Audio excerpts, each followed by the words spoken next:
Today marks the 1 year anniversary of Queen Elizabeth II's death. I'm Rosemarie Miller here with Giacomo Tognini, a staff writer for the Wealth team here at Forbes. Giacomo, thank you so much for joining me today. Great to be here, Rosemary. So, I'm curious to know about the inheritance and the real estate portfolio of the royal family. For starters, do we know what Queen Elizabeth left in her will? So the interesting thing is her will was actually sealed for at least 90 years, possibly in perpetuity. But we do know a few of the assets that she held, um, primarily two real estate assets. So one is her much-loved castle of Balmoral in Scotland, which is where she actually died a year ago. And the other main asset in there is the Sandringham estate in eastern England, in Norfolk, which is also home to the thoroughbred horse farm known as the Royal Studs. She was famously, passionate about horses and about the stud horses that were raised there.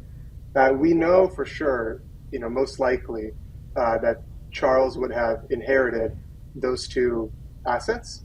And then she also had her enormous private collection of jewelry, art, rare stamps, and any personal investments.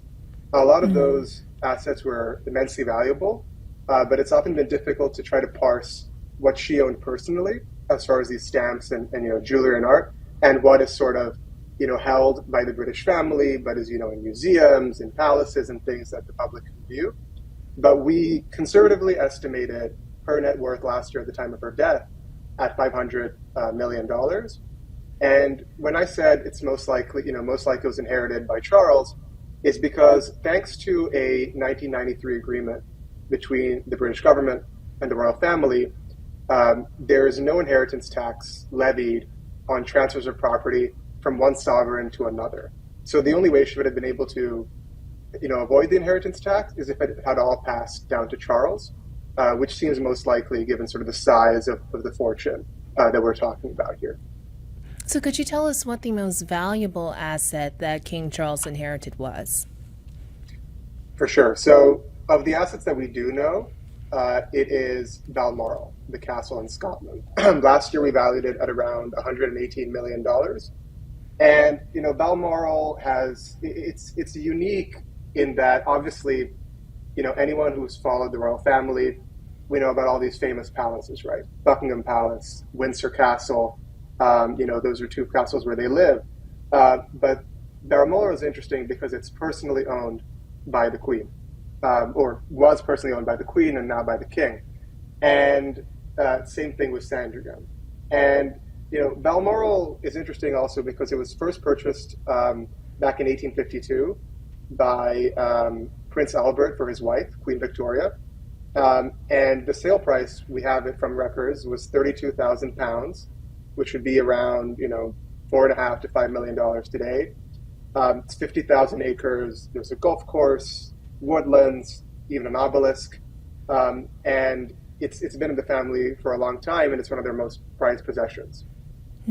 So you said it was personally owned by the Queen, and there has been, like you said, it's kind of hard to determine what was personally owned versus what the monarchy itself owned. Are there any other examples of personal assets? Right. So the other one is Sandringham, which I mentioned, which is famous for the horse farm.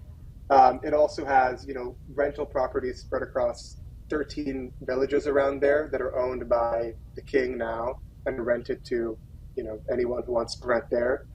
Interestingly, there's a no cats policy. People can't have cats there because they're worried that the cats might kill the pheasants and partridges that are kept as game birds there.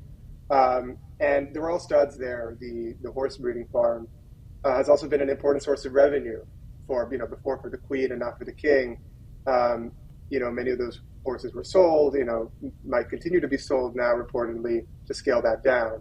And when you mentioned sort of it's difficult to parse what is owned personally now by the King and by the royal family, it's because obviously the royal family in the UK goes back centuries.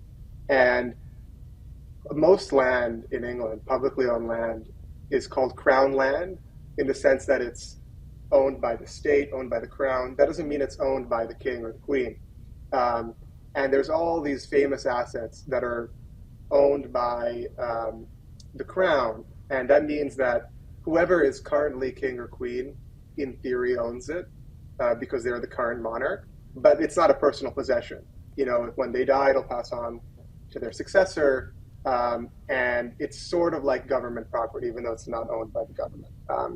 In fact, if we're talking about the royal family as a whole, their largest asset is an institution called the Crown Estate, which is, again, in theory held by the crown, but it's basically managed by the British government, and then a cut of the net profits every year goes to the British royal family to pay for, their official engagements, and some of it is for maintaining Buckingham Palace, for annual travel and things like that. And so the vast majority, when we look at what people think is owned by the royal family, is not personal assets held by the king or by the queen before. So did any other members of the royal family inherit anything?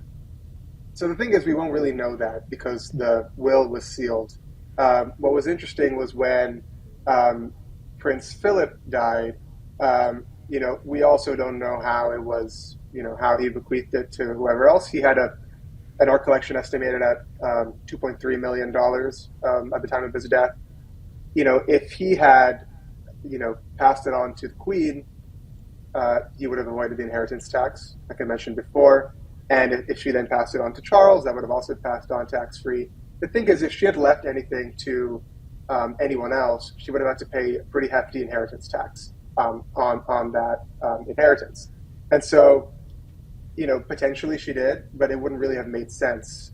She could have passed everything on to Charles, and then Charles could then gift it to whomever, right? or any other family member.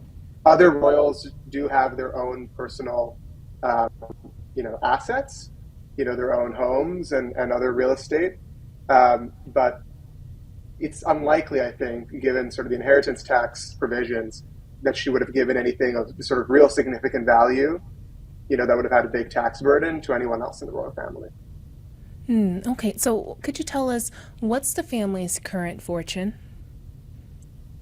So we tried to take a look at, okay, what is everything that is, not just the personal assets, right, which we estimated at 500 million, but sort of what is everything that is, on paper owned by sort of the crown, the monarchy, even assets that they can't really sort of use or they would never be able to sell, right? So this would include things like Buckingham Palace, Windsor Castle, London, and sort of these large institutions like the Crown Estate I mentioned. And when we revalued this after Charles's coronation earlier this year, we came up to a figure of $46 billion. Again, it's really important to note that the vast majority of this, they do not sort of oversee or have any control over. They can't sell it. But certain pieces of it, they do have some benefit from. So, they can live in Buckingham Palace, in Windsor Castle, some of the other residences. The Crown Estate, like I mentioned, every year they get a grant that is equal to a portion of the net profit of the Crown Estate, because it has a lot of investments of 2 years before. And then, without going too into the weeds, but there's two other sort of big institutions. One is called the Duchy of Lancaster, which is another sort of private investment estate, which is owned in trust by for the monarch, now by King Charles. And for this one, all of the net revenues every year go directly to the monarch. It's sort of controlled in that way by whoever is king or queen. We also have the Duchy of Cornwall, which is similar, but it's for the Prince of Wales, right? So that's what Charles had, some control over for decades when he was still prince, then passed on to William, obviously. And actually, Charles was very successful in growing that. He expanded it under his tenure to $1.3 billion in net assets, more than 400 million in commercial properties, 52,000 hectares of land. He was really sort of instrumental in growing the assets of that duchy, which is now overseen by his son. Well, thank you so much for joining me today, Giacomo. Great to be here. Thank you. All right. Thank you for this. I